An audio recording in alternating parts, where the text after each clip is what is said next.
person who is sick in my family is my cousin. She's like 7 years older than me. We're very very close because we grew up together. We used to play all the time in my grandparents' house. So yeah, I can say that she's more like a sister and not actually a cousin. Yeah. Well, I can't actually forget about this day because it was more like a shock to all of members in our family. I was actually in the 7th grade. I remember my mom came back and she was crying and she wasn't feeling comfortable and she wasn't hurt at all. So I could sense that something was not normal. So I asked her what was wrong, and she told me that my cousin's not feeling quite well. Because in our family and all Tunisian families, talking about cancer is not like something. It's not like something regular. It doesn't happen all the time and to all people. So we tend to hide it or say that she's just not feeling okay or she's just feeling a bit sick and not spell it out. So and then I insisted, obviously, and she told me the truth that my cousin is really sick and that she has cancer. Didn't even have a very clear picture in my mind what was cancer and what will come with that disease and all the struggles that she will be confronting.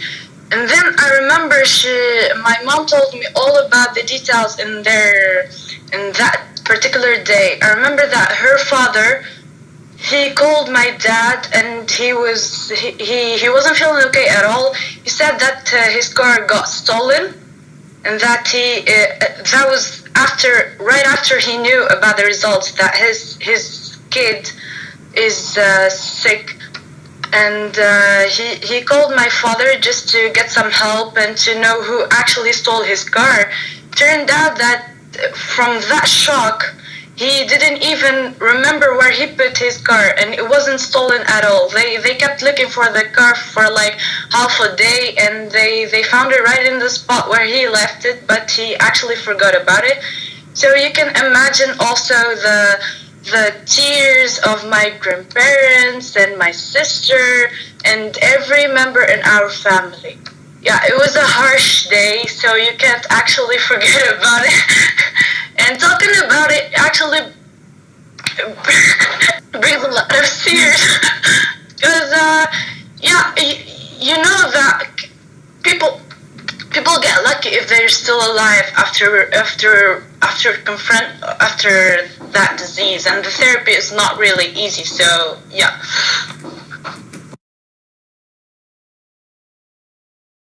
I'm actually of all that period, I have this one day that I can never get it out of my mind.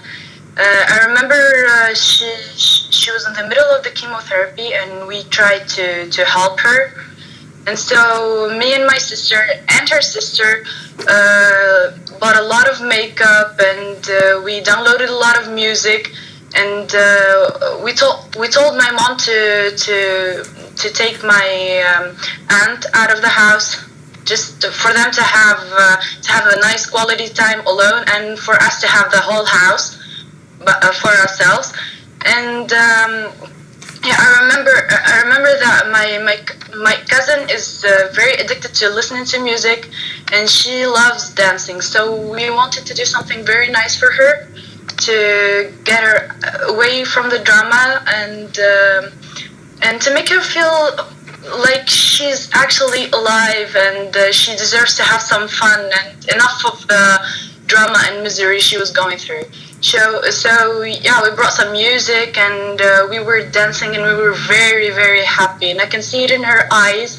They were bright. There was this shine in her eyes that I haven't seen in a while.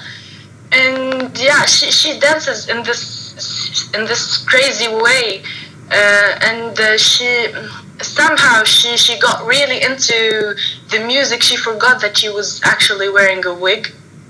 And she moved in a fast way that the wig fell off, and she didn't know that me and my sister and her sister know that she's actually bald due to the chemotherapy. So I have this clear image of the way she grabbed her wig in a very, very fast way, and she went to her room and she started crying and she locked the door and didn't want any one of us to come in and talk to her, because she thought that maybe we wouldn't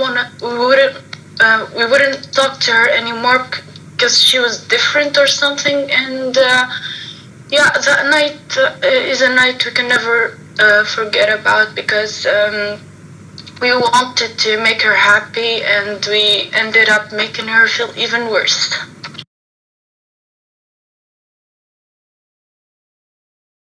That family should make her feel like she's not sick at all.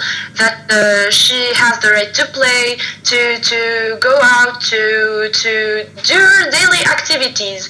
Like there's no constant need to be afraid, and to make her feel like she's not like the others. She's sick, okay, but yeah, she's sick, but doesn't mean that she's not allowed to have some fun, even in her own house. Like there is no need for her to there is no need to constantly remind her that she's sick or that she's not supposed to do such things because of what she's going through. So yeah, my advice to all members is to all members of her family is to be morally supportive, and that's it.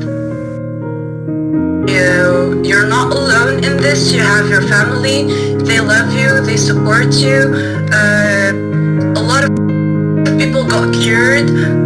So don't think about the negative possibilities. Always stay positive.